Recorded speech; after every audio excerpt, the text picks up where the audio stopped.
ನಮಸ್ಕಾರ friends. Automatic ಕಾರನ್ನು ಸ್ವಲ್ಪ ಕನ್ಫ್ಯೂಸ್ ಇರುತ್ತೆ, ಹೇಗೆ ಓಡಿಸೋದಪ್ಪ ಅಂತ. ಇದರಲ್ಲಿ ಏನಂದರೆ ಫಸ್ಟ್ ಡೋರ್ ತೆಗೆದ ತಕ್ಷಣ ಕೂತ್ಕೋಬೇಕು. ಕೂತ್ಕೊಂಡು ಇಲ್ಲಿ ಇಟ್ಟಿರ್ತಾರೆ ಪಾರ್ಕಿಂಗು, ರಿವರ್ಸು, ನ್ಯೂಟ್ಲು, ಡ್ರೈವಿಂಗು, ಎಮ್ ಅಂತಂದರೆ ನೀವು 1 ಗೇರ್ ಇದ್ದಂಗೆ. ಅದು ಆಟೋಮೆಟಿಕ್, ಅದು 1 ಗೇರು. ಇಲ್ಲಿ ಹೋಲ್ಡರ್ ಅಂತಿರುತ್ತೆ, ಇಲ್ಲಿ ಅಕೋಮೋಡರ್ ಇರುತ್ತೆ. ಇದು ಪಾರ್ಕಿಂಗ್, ಇದು ಹ್ಯಾಂಡ್ ಬ್ರೇಕು. AC ಕೊಟ್ಟಿರ್ತಾನೆ, ಸೇಮ್ ಎಲ್ಲ. ಬಟ್ ಇಲ್ಲೊಂದು ಪ್ರೆಸ್ ಬಟನ್ ಇರುತ್ತೆ. ನೀವು ಏನೇ ಮಾಡಬೇಕಂದ್ರೆ ಇದನ್ನು ಇಷ್ಟು ಇದು ಮಾಡಬೇಕಂತಂದರೆ ಈ ಬ್ರೇಕ್ ತೊಳಿಬೇಕು. ಇಲ್ಲಿ ಬ್ರೇಕ್ ಅಷ್ಟೇ ಇರುತ್ತೆ, ಇಲ್ಲಿ ಏನೇ ಆ್ಯಕ್ಸಿಲೇಟರ್ ಇಲ್ಲ, ಬ್ರೇಕ್, ಇದು ಪವರ್ ಅಷ್ಟೇ. ಇಲ್ಲಿ ನೀವು ಬ್ರೇಕ್ ತೊಗೊಂಡ್ರೆ ಇದು ಕೆಲಸ ಆಗುತ್ತೆ. 1-2 ಇಟ್ಕೋಬೋದು.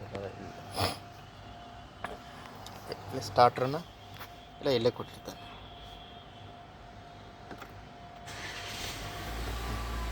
ಅಷ್ಟೇ, ಡಿಸ್ಪ್ಲೇ ತೋರಿಸುತ್ತೆ. ಇದು ಲೂಸ್ ಆಗುತ್ತೆ ಗಾಡಿ ಆನ್ ಆದಮೇಲೆ. ಗಾಡಿ ಮೊದಲಿಗಿಂತ ಆಗೋಲ್ಲ, ಎಲ್ಲ ಆಟೋಮೆಟಿಕ್ ಎಲ್ಲ ಹಿಂಗೆ ಇವು. ಇವಾಗ ನೀವು ಡಿಗೆ ಹಾಕ್ಬಂದ್ರೆ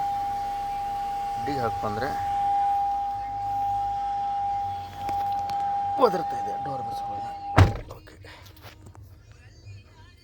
ಮಾಮೂಲಿ AC ಆನ್ ಆಗುತ್ತೆ. ಇಲ್ಲಿ AC ಅಂತ ಕೊಟ್ಟಿರುತ್ತಲ್ಲ, AC ಇಷ್ಟಿರುತ್ತೆ. ಹಾಕಂದ್ರೆ ಗಾಡಿ ಮೂವ್ ಆಗುತ್ತೆ. ಇಷ್ಟ. ಇನ್ನೇನು ನ್ಯೂಟ್ರು, ರಿವರ್ಸ್ ಹಾಕಿದರೆ ಇಷ್ಟೇ ಪಾರ್ಕಿಂಗು. ಇದೇ ಪಾರ್ಕಿಂಗ್ ಆಗುತ್ತೆ ಅಷ್ಟೇ, ಏನೇ ಇದ್ದರೂ ಇಲ್ಲೇನು.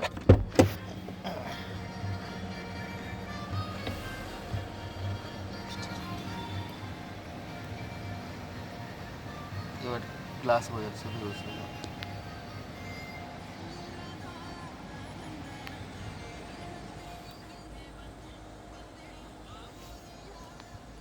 ಇದು 7 ಸೀಟರ್ ಗಾಡಿ ಇದು.